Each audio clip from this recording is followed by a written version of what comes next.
माशाअल्लाह हमें बेवकूफ़ बनाना तो बहुत ही आसान है।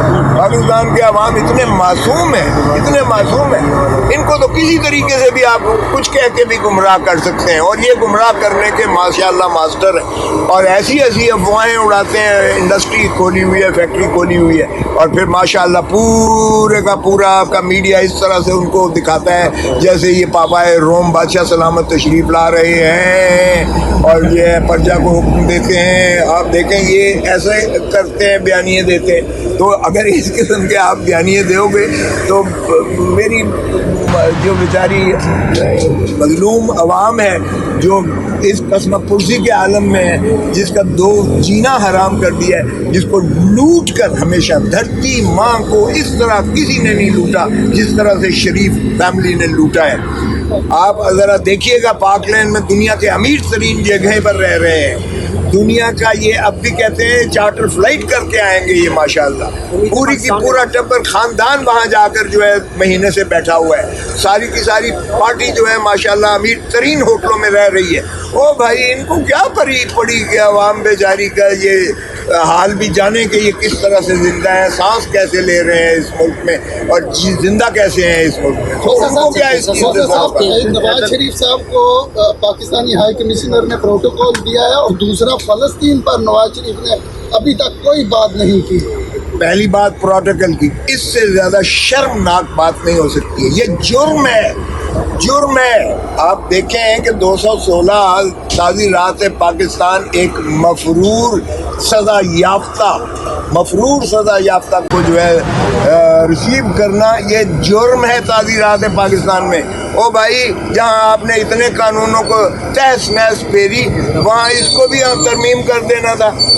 क्योंकि अगर आम आदमी पाकिस्तानी यहाँ किसी मफरूर मुल्ज़िम को करता है तो आप उसे तो अंदर कर देते हो 216 में, कि आपने पनाह दी है इस मुजरिम को जो सज़ा याफ्ता भी है, जिसके खिलाफ परपेचुअल मुसलसल वारंट निकले हुए हैं, अदालती वारंट निकले हुए हैं। लेकिन उनका तो आप ऐसे दिखा रहे हो और कि एम्बेसडर हमारा गया है, एम्बेसडर उसे सी ऑफ करने गया है।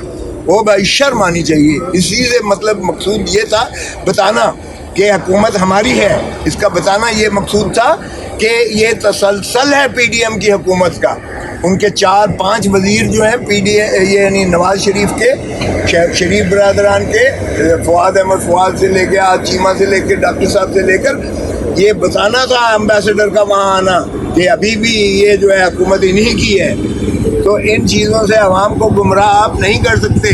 इस बेईमानी और बदकिस्मती से जिस तरह ये हुकूमत चलाई जा रही है, जिस तरह से प्री पोल रिगिंग आप कर रहे हो, जिस तरह से आपने अवाम के ऊपर जो है एक सुनामी बोझ डाल दिया है महंगाई का और तमाम तर अफरात ज़र का और हर चीज़ का, ये नवाज शरीफ पापाए रोम के आने से कोई फ़र्क नहीं पड़ेगा। आकर ज़रा देखें जो शहबाज शरीफ के साथ हुआ है, जो मरियम के साथ हुआ है, लोगों ने ठुड्डे मारे हैं गाड़ियों को और चोर चोर के नारे मारे हैं। आकर ज़रा ये भी देख लें, करें इलेक्शन कमीशन की भी इनकी बांदी और लौंडी बनी हुई है।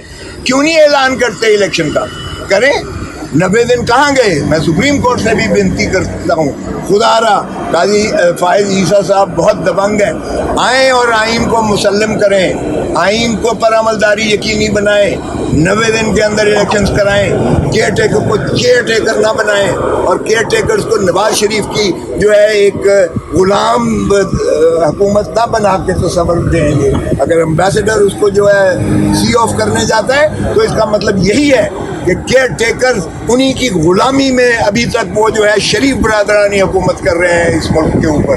और चोर और डाकू और मफरूर और सज़ा याफ्ता ने अगर इस मुल्क पर जो है हुक्मरानी करनी है तो फिर अल्लाह हाफिज़ है इस मुल्क का भी। और अल्लाह ताला से मैं दुआ गो हूँ कि अवाम को जो है अल्लाह मुखलसी दिलाए इन डाकुओं चोरों से। मरवा रहे हैं, अपनी ज़मीनों को भी मरवा रहे हैं, और गाज़ा को उसने ज़मीन बोझ कर देना है, लाखों बंदा उसने दफन कर देना है। इबरत का निशान आपको जिस तरह भुट्टो को बनाया गया था उसी तरह गाज़ा के मुसलमानों को बना दिया है। और अब मुसलमान उम्मा और दुनिया देख रही है तमाशबीन बनकर। उठो जागो खुदारा और ये गैरत पकड़ो, और मुसलमान जहाँ खून गिर रहा है वहाँ तुम कम अज़ कम पसीना तो अपना बहा दो।